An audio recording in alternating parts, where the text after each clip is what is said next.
Alright, ladies and gentlemen, it is time for the smartest man in the history of wrestling, the SGW, smartest guy in wrestling expert, to review tonight's episode of Smackdown. And, that was a shitty episode of Smackdown, dude. Oh my gosh. That was terrible. Great match, great action, but there was all types of bullshit and fuckery that, Nick Aldis let happen tonight, where people were wrongly screwed.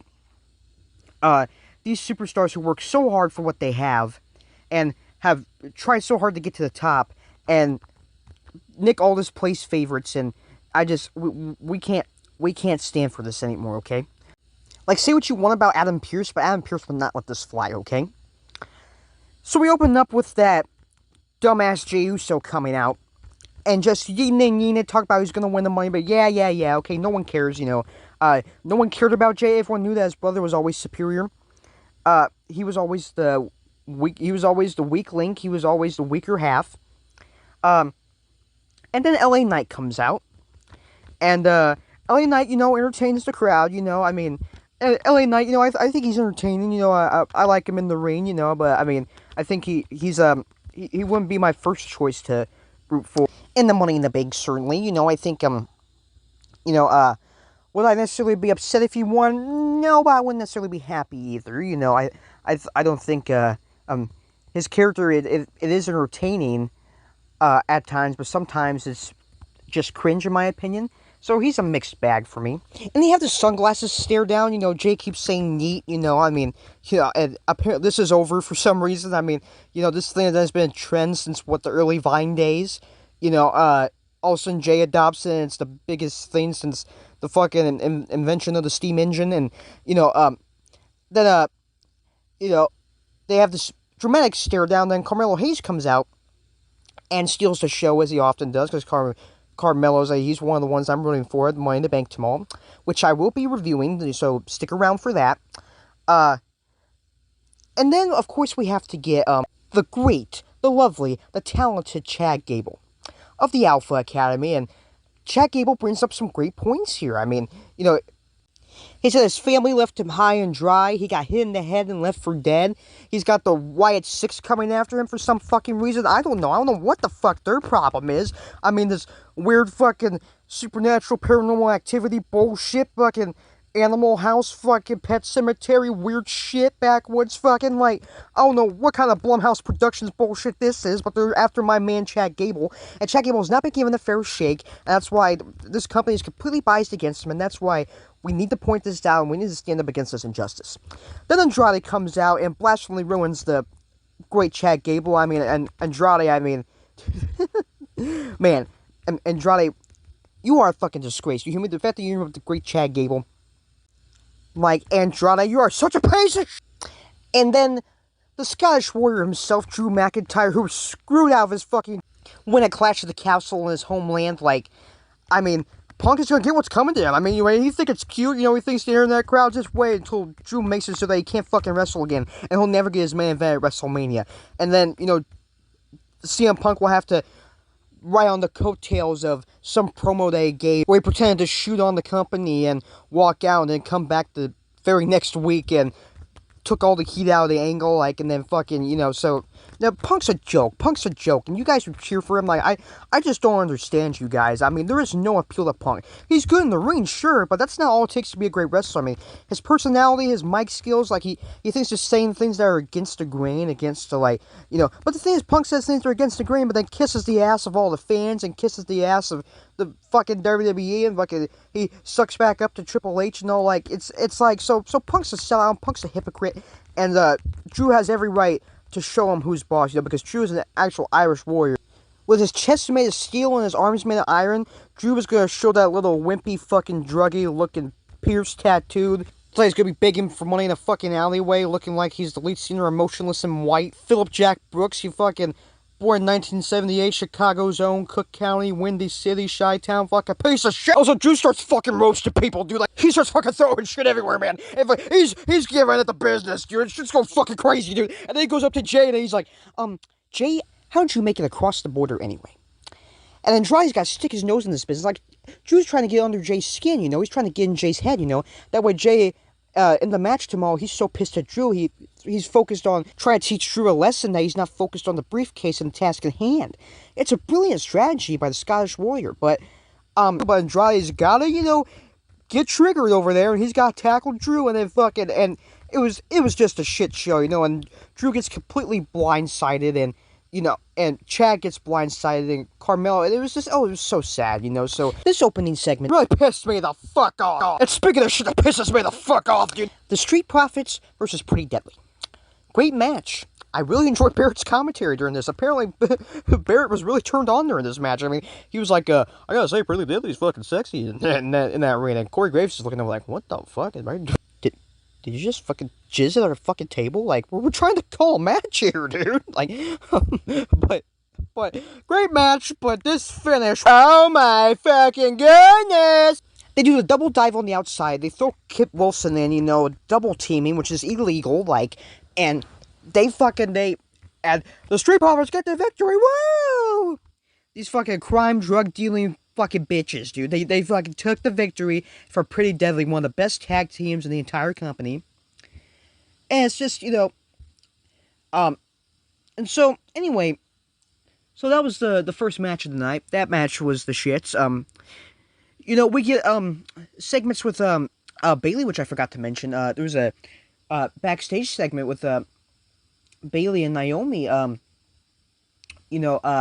Naomi saying she's got Bayley's back, which I think they're teasing Naomi's gonna turn on Bayley, because I don't trust Naomi, she seems like a backstabbing fucking twat waffle, so, I'm not trusting that. Bayley shouldn't trust her, but I mean, Bayley's been making so many stupid decisions lately. Like, I loved Bayley, going last year, I loved Bayley, but, I mean, this year, she's really been pissing me off. I mean, when she left Damage Control, and she's, and I know she's got the title, so, she feels like she can make any stupid decision she wants and she's vindicated. But watch, I mean, her trust in Naomi, she's gonna fall. So, I mean, I didn't like that segment one bit.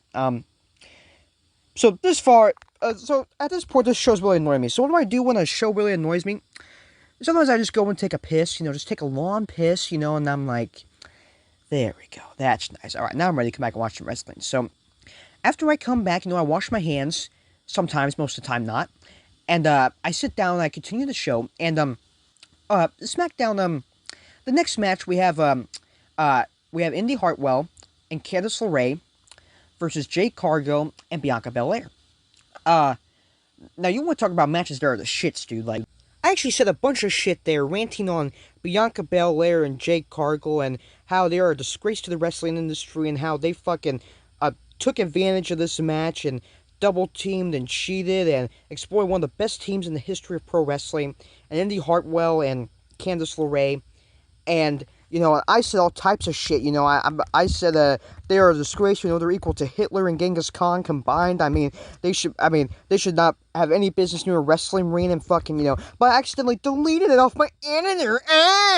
But basically, I was saying that, back in the day, if you watch in the old Territory days and the Hulkamania days and the Attitude Era and the Ruthless Aggression, the early PG era, like, tag teams, you would wait on the apron, unless your partner was in trouble and, about to get a cover on them, and so they come and break it up for a near fall, and, and so, that doesn't happen in these matches, like, Bianca Belair and, her husband Montez Ford, they're just cheaters, man, fucking, and, Indy Hartwell and Candice LeRae, they work great together as a unit, and they're quick, they're speedy, they're so fluid, they're dynamic, they're so fun to watch in the ring, like, and these two, they're just not even on their fucking level, and then after the match, Jake Cargill and Bianca Belair, they give an in-ring interview, they say, they're coming after those tag team titles, and, Jake Cargill said, so we're gonna see you soon.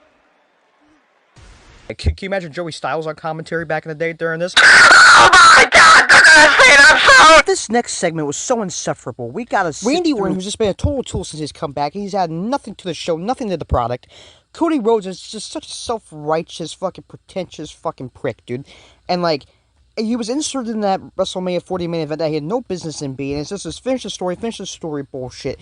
It was all about him when it was about the story between Roman and Rock, so that was all bullshit. And it was just, he has no business being a champion. He doesn't even look like a champion. No, he looks like someone that would be asking what size drink you want with your Angus beef burger at the fucking Arby's drive-thru. And so, Now, I'm not going to rip on Kevin Owens here, because his mother actually is sick, and I hope his mother's okay, and I pray for her, and I'm here for Kevin, and we're all here for Kevin, and, we're with him, and, we're all in this together, so, he's not alone, and I hope he knows there's people out there he could talk to. He's got friends and family that are there for him, and this time, and all of his fans are there, that love him, so, I'm not gonna rip on that. That part of the segment was really good, but it was just seeing Cody back there, Randy Orton trying to what did they fucking stand out there for, dude? Like, this was Kevin's moment. They couldn't get him in the ring in his home country, like, who gave him the ole, ole, ole, ole, like, ole, ole, ole, ole, ole, ole.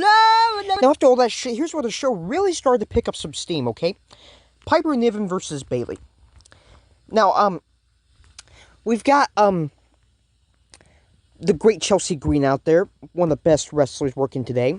She's absolutely phenomenal in the ring, and, I mean, she deserves to be world champion. I mean, that's just no lie. She deserves to be WWE champion, and, this match was great, dude. I mean, Piper really showed her strength, and, I mean, Bayley put up a good fight, I'll say that, but, she's just no match for the great Piper Niven, I mean, and, we got the great Tiffany Stratton out there, the great Io Sky, Zoe Stark's out there, which is like, but a really good match, and Piper Niven gets a victory here, and, so this is when really, like, in my opinion, the show, really started to pick up steam, with all the bullshit matches we had earlier, and the fucking Fox going black all the, wait, what'd you say? Wait, Piper didn't win that match? Out of here, man. See, here are the results. Piper Niven. Please stand by. We're experiencing technical difficulties. Okay, guys, we are back. This is the worst episode in the history of fucking programming, dude. Fucking Fox. Please stand by. We're experiencing technical difficulties. Now, you fucking did this, dude. What do you mean I fucking did this? I don't even know what the fuck the WWE is. You also touched my fucking cock in the green room. What? Please stand by. We're experiencing technical difficulties.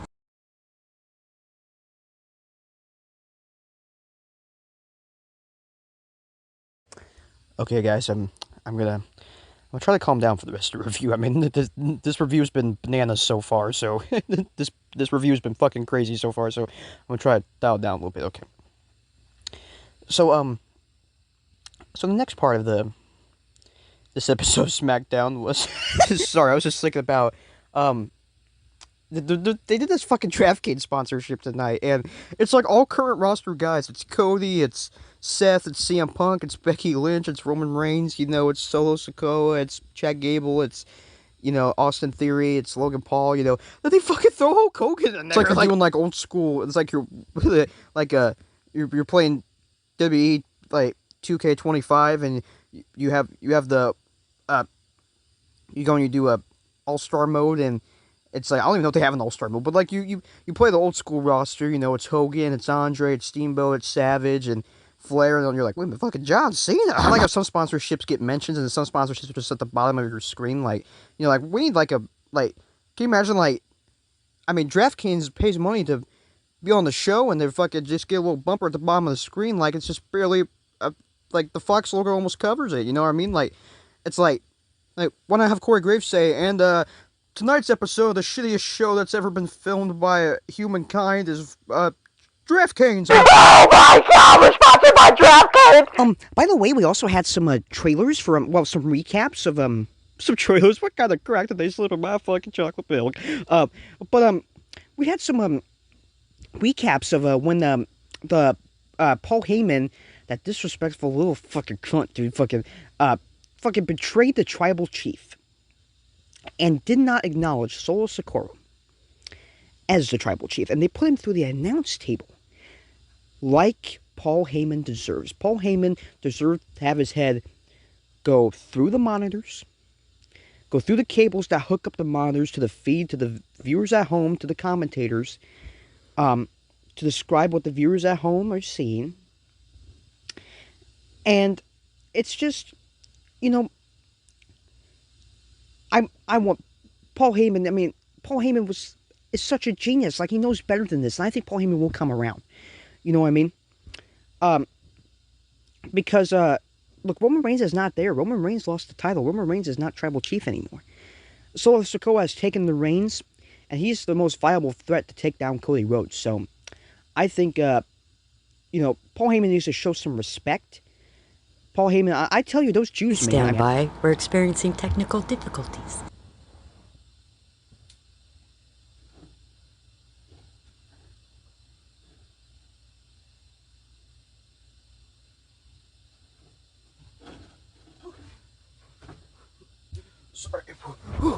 Sorry, our show actually got canceled for a second. I had to run up to the executives of YouTube Studios and Google to fucking get our show back. I'm just kidding. The Jews are great. MJF is an icon, so the best thing AEW has going. So, whew. So the next segment was our main event. Oh my god, this fucking main event. Let me tell you. Let me get a drink quick.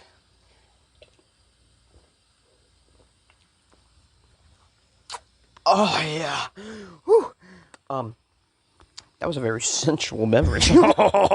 Johnny Gargano and Tommaso Ciampa versus Austin Theory and Grayson Waller. The double teaming here. It was not a fair contest. Austin Theory did the right thing, tried to keep his teammate from tapping out, like the good sport he is. And, I mean, this was the most despicable thing. I actually had to turn off my television. I literally pressed it, like, I'll demonstrate. I grabbed it right here, and I pressed the fucking...